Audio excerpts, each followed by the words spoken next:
वो आएगा मेरा हाथ थामकर दूर सपनों की दुनिया में ले जाएगा और मुझसे कहेगा, सेनोरिटा, बड़े बड़े देशों में ऐसी छोटी छोटी बातें होती रहती हैं और मैं बस देखती रहूंगी। सिमर के सपनों को पंख देने आ रहे हैं शाहरुख खान। ससुराल सिमर का शुक्रवार 13 मई रात 7:30 बजे सिर्फ कलर्स पर।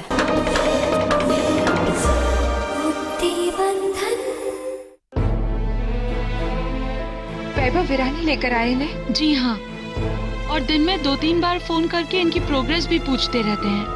प्रोग्रेस अभी स्लो है।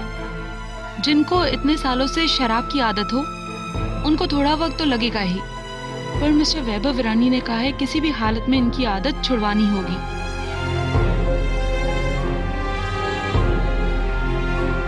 कब ले आई ने? ये 2 दिन हो गए। उन्होंने आपका नंबर भी दिया था, लेकिन फोन करने को मना किया था, पर मिस्टर वैभव विरानी का नंबर नहीं लग पाया, इसलिए हमें आपको फोन करना पड़ा। वैसे उन्होंने कहा था इनकी सारी जिम्मेदारी उन्होंने अपने सर पर ले ली है। वैसे वो आपके क्या लगते हैं? जी,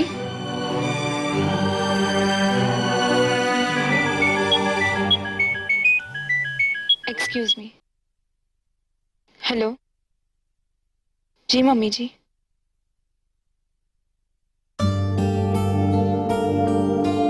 मम्मी जी मैं ऑफिस जा रही हूँ। नहीं, मैं वैभव जी के साथ ही रात को घर लौटूंगी। जी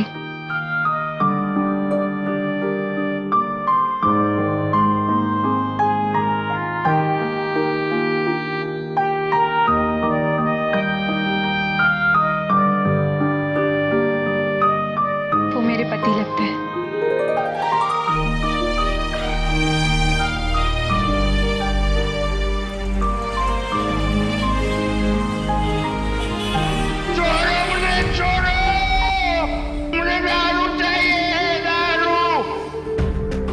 इनको कौन ले आया?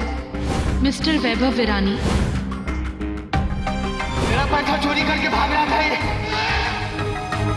अब कोई हाथ नहीं लगाएगा। क्यों, ये तेरा बाप लगता है? बाप नहीं, ससुर है मेरे। तो मम्मा को आनंद आश्रम में मिली थी ना, वहां ऐसे बुजुर्गों की सेवा करती थी जिनको उनके परिवार ने छोड़ दिया। देख के तुम अपने पापा को भी एक ऐसा बदनसीब इंसान समझकर उनकी मदद करना। हो सकता है तुम्हारी मदद से वो बदल जाए।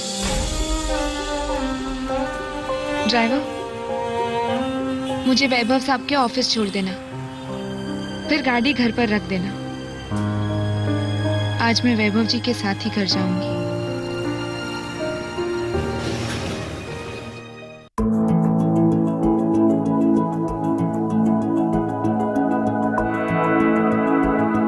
Hello ma'am, nice flowers. Thanks Manjusha. Vaibhav ji हैं? ऑफ कोर्स, मैं इन्फॉर्म करती हूँ। हाँ Manisha. Sir, Devaki ma'am is here to see you. Devaki?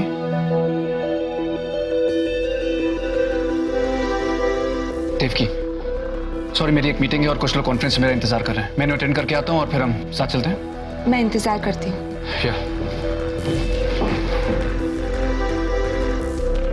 वैभव जी।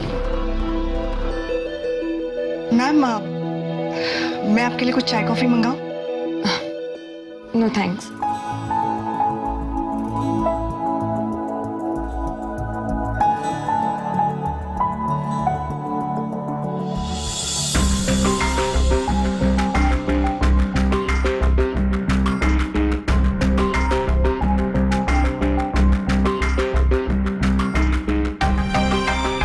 हाँ देवकी, बोलो। वो आज मुझे फोन आया था कि आओ अंदर, प्लीज कम इन।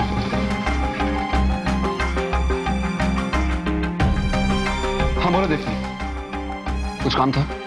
वैभव जी, मुझे आज एक फोन आया था कि एक्सक्यूज मी। यस मनीषा। अच्छा वो लोग आ गए हैं? हाँ ठीक है, उन्हें कॉन्फ्रेंस नंबर 3 में बैठाओ, मैं भी आता हूँ। या देवकी तुम बैठो, मैं भी आता हूँ। इट्स ऑल राइट, मैं बाहर इंतजार करती हूँ। बाहर मंजू साहब से बातें होंगी, यहाँ बैठूंगी तो बोर हो जाऊंगी। ओके, जैसे तुम्हारी मर्जी।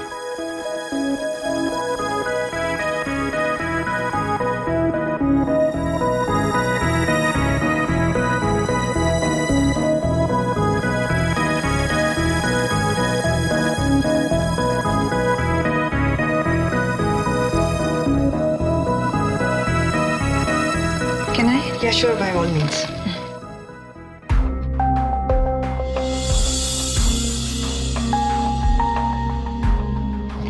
Yeah, Mr. Oberoi, that deal has been finalized. Yeah. I told you that has been finalized, so that has been finalized. No doubt about that.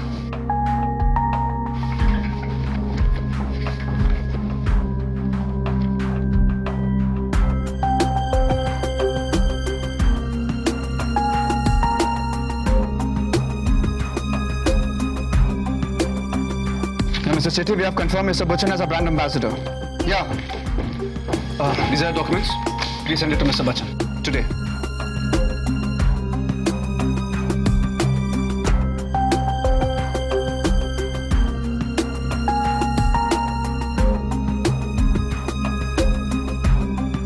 Yeah, Mr. Saxena, you heard it right. We're entering into telecom.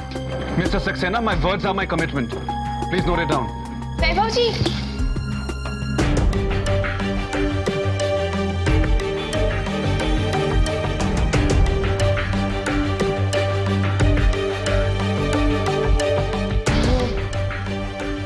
मैं sir के cell पे phone करती हूँ। No no, it's okay, मैं चलती हूँ। हाँ, ma'am वो क्या है ना, यूजुअली वैभव सर जब बहुत बिजी होते तो बहुत कुछ भूल जाते हैं। बाय मंजूषा। देवकी, तुम यहाँ? सर वो वैभव सर का इंतजार कर रही थी, पर सर भूल गए और मैम को लिए बिना ही चले गए। तो अब मैं चली जाऊंगी टैक्सी से। क्यों, तुम्हारी कार का है? वो मैंने ड्राइवर के साथ घर भिजवा दी। मैं भी घर ही जा रहा हूँ, तुम आ सकती हो मेरे साथ। अब नो, प्लीज डोंट बॉदर, मैं चली जाऊंगी। मेरे साथ एक कार में जा सकती हो तो। इतना भी बुरा इंसान नहीं हूँ। मैं भी यही कहना चाहती थी सिद्धार्थ भाई, मैं भी बुरे इंसान नहीं हूँ।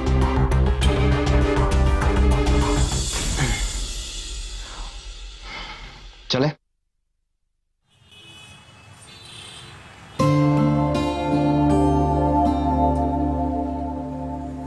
सिद्धार्थ भाई,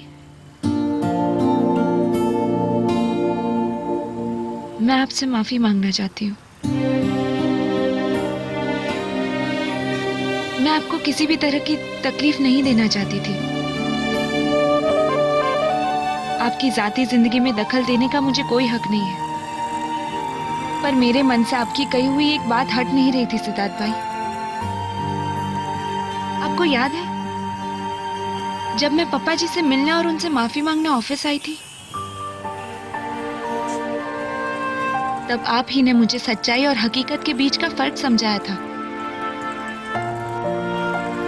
आप ही ने मुझसे कहा था कि अपने सपनों को कभी नहीं छोड़ना चाहिए। मैं समझ ही नहीं पाई कि अपने सपने को सच करने को कहने वाले सिद्धार्थ भाई खुद अपने सपनों से क्यों भाग रहे हैं। कल जो कुछ भी हुआ इसी वजह से हुआ। बट आई प्रॉमिस सिद्धार्थ भाई, आज के बाद मैं आपकी जिंदगी में ऐसी सिचुएशन कभी पैदा नहीं करूंगी।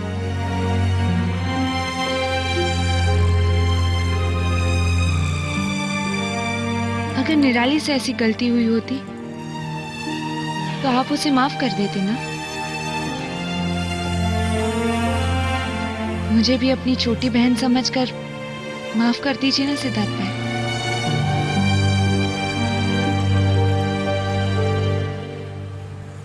एक शर्त पे। आज वैभव ने जो तुम्हारे साथ किया,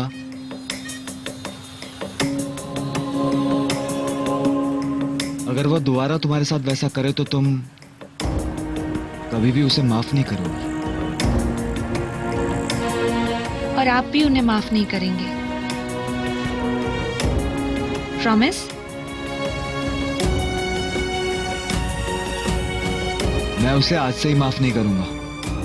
प्रॉमिस।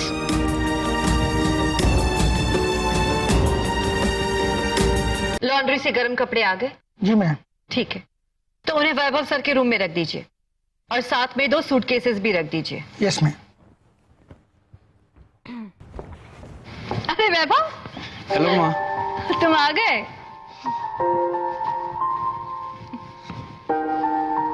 बहुत थक गया हूँ। अरे देवकी कहाँ है? देवकी? हाँ, मैंने उसके साथ फोन पे बात की थी तो उसने मुझे बताया कि वो तुम्हें ऑफिस मिलने आ रही है और तुम दोनों एक साथ लौटोगे। हाँ, वो मुझसे मिलने ऑफिस आई तो थी और रिसेप्शन में बैठ के मेरा इंतजार भी कर रही थी। मैं कॉन्फ्रेंस नंबर 3 में गया और वहां से निकला, लेकिन बाहर आते हुए मुझे वो दिखाई क्यों नहीं थी? ओह यस, वो मैं फोन पे बात करते करते बाहर निकल गया। तुम मुझे ये कहना चाहते हो कि तुम अपनी पत्नी को ऑफिस भूल कर आए हो? कैसे आदमी हो तुम वैभव? जीते जागते इंसान को तुम कैसे भूल सकते हो? ध्यान कहाँ है तुम्हारा? आई एम सॉरी मम्मा, वो काम में इतना बिजी था कि पता ही नहीं चला। वैभव, काम करते करते अगर काम की वजह ही भूल जाओ तो दुनिया वाले भले ही तुम्हें कामयाब कहेंगे, लेकिन अपनी जिंदगी में तुम नाकामयाब कहलाओगे। वैभव, आज तुम्हारी पत्नी और कल तुम्हारा परिवार, यही वजह है तुम्हारे काम करने की। क्या हुआ भाभी? क्यों इसे डांट रहे हो? देखिए ना, देवकी इसे मिलने उसकी ऑफिस गई थी, वहां घंटों तक उसने इसका इंतजार किया और ये उसे वहां ऑफिस ही भूलकर अकेला घर वापस आ गया। अरे भाई, कमाल के आदमी हो तुम। अब इतनी बड़ी बात भी नहीं हो गई ना मम्मा, गलती हो गई, मैं मानता हूँ।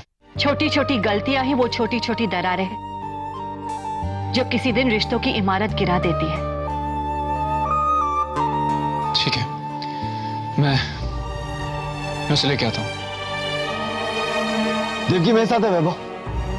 उसे ऑफिस से घर तक के लिए लिफ्ट चाहिए थी, वो मैंने उसे दे दी। अब उसे लिफ्ट तुम दो या मैं, क्या फर्क पड़ता है? ऐसी बात नहीं है, मैं काम में इतना उलझ गया कि मुझे पता ही नहीं चला। I am sorry. सॉरी मुझे मत कहो वैभव, क्योंकि मैं तो तुम्हें कभी माफ नहीं करूंगा। सॉरी देवकी से कहो। मैं उसी से सॉरी कह रहा हूं, तुमसे क्यों सॉरी कहूंगा मैं? ए भाई, सिर्फ सॉरी से काम नहीं चलेगा। देवकी, इससे तुम्हें कुछ सजा देनी पड़ेगी। बोलो, मुर्गा बनाओ। काका। नहीं काका, ऐसी कोई बात नहीं है। एक बिजनेस वुमन होने के नाते मैं भी समझ सकती हूँ कि बिजनेस के प्रॉब्लम्स क्या होते हैं। कई बार इंसान कई सारी बातें भूल जाता है। मैं भी जब हॉस्टल जाती थी तो कई बार हॉस्टल से आगे निकल जाती थी। अरे देवकी, इसे उकसाओ मत, वरना 4 दिन बाद यूरोप के किसी एयरपोर्ट पर तुम्हें छोड़कर ये प्लेन पकड़ लेगा। यूरोप के एयरपोर्ट पे? हाँ, तुम दोनों हनीमून के लिए जा रहे हो ना?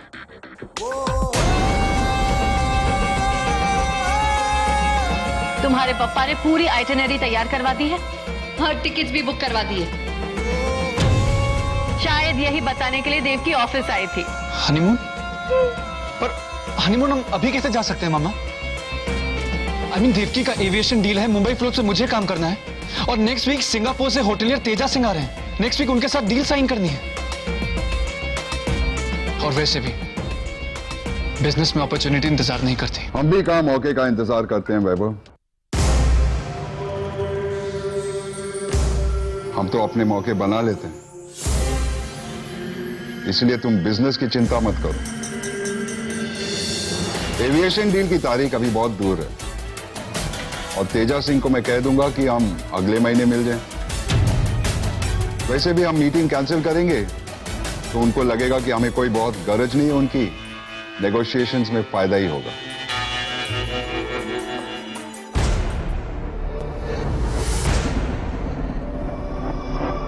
हेलो तेजा सिंह जी, कैसे हो आप?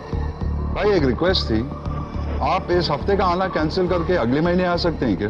बात यह है कि हमारे वैभव की नई नई शादी हुई है और शादी के बाद हनीमून पर नहीं गए हैं दोनों।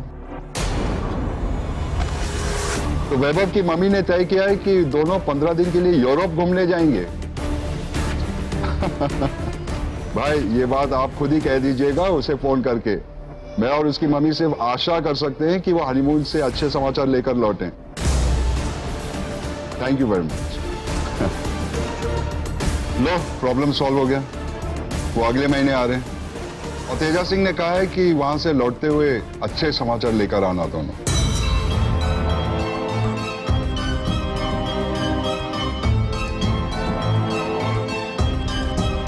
पर पापा जी, देवकी बेटा, कोई प्रॉब्लम है? नहीं तो। Good, no problem. तो वैभव पैकिंग शुरू कर दो। Yes papa.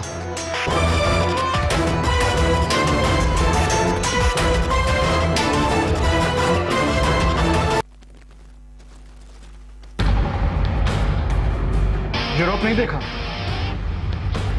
जी? यूरोप देखना है तुम्हें? मना नहीं कर सकती थी तुम? आपने मना क्यों नहीं कर दिया? मैं? लेकिन तुमने देखा नहीं पप्पा ने मेरे सारे रास्ते कैसे बंद कर दिए? उन्होंने मेरे लिए भी दूसरे सारे रास्ते बंद कर दिए थे। काश काश ये बात तो मुझे ऑफिस में बताते थे। हाँ मैं जानता हूं कि मैंने तुम्हें बात करने का मौका नहीं दिया, पर यह बात करने के लिए तुम्हें ऑफिस आने की क्या जरूरत थी? तुम फोन पे भी तो बता सकती थी।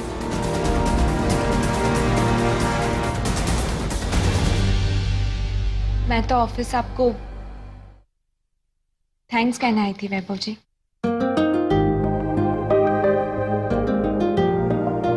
थैंक्स? पर किस बात के लिए? आज रिहैबिलिटेशन सेंटर से मुझे फोन आया था। आपका फोन शायद लग नहीं रहा था, इसलिए उन्होंने मुझे फोन किया। वैभव जी, आपने आज जो कुछ भी किया उसके लिए मैं आपका शुक्रिया कैसे अदा करूं मुझे समझ नहीं आ रहा। शुक्रिया अदा करने की कोई जरूरत नहीं थी। मैंने कोई बड़ा काम नहीं किया। तुम उन पर भरोसा करने को तैयार नहीं थी, और मैं जानता हूं कि इंसान बदल सकता है और उसे बदलने के लिए चुनौतियों की नहीं, भरोसे की जरूरत होती है। किसी के भरोसे से खुद को बदलने की ताकत मिलती है। मुझे किसी ने सिखाया है और मैंने खुद को बदलता हुआ भी पाया। बस इसीलिए मैंने उनको एक मौका दिया। और हाँ देवकी, जिस दिन वो अपनी आदत छोड़कर अपने दोनों पैरों पे खड़े होंगे, उस दिन तुम्हारा अविश्वास टूटेगा।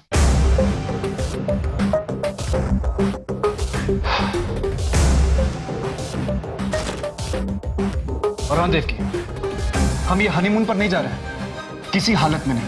क्योंकि आज अगर हम हनीमून पर जाएंगे तो कल वो कहेंगे कि बच्चे होने चाहिए, और तब हम क्या करेंगे? इसीलिए कोई रास्ता ढूंढो। Find a way out.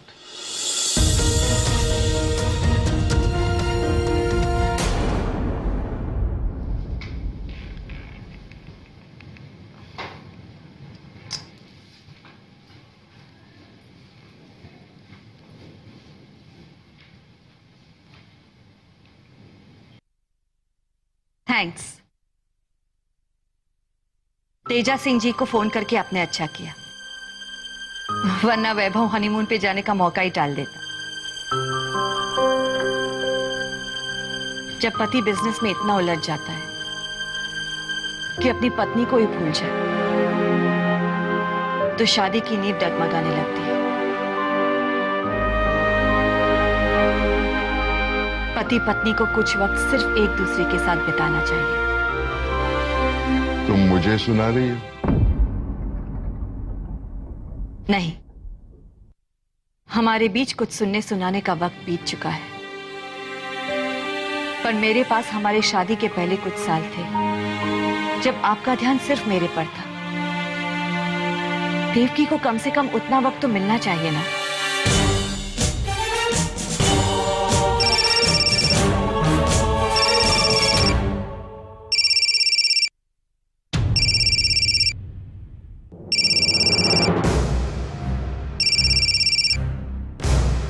जय श्री कृष्ण।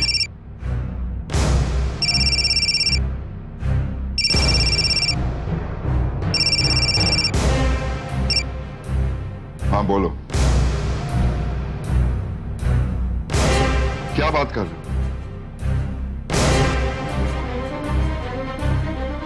अब देखो, इस बात का पता देवकी को नहीं चलना चाहिए। कम से कम जब तक वो इंडिया में है तब तक तो किसी भी हालत में नहीं, समझे?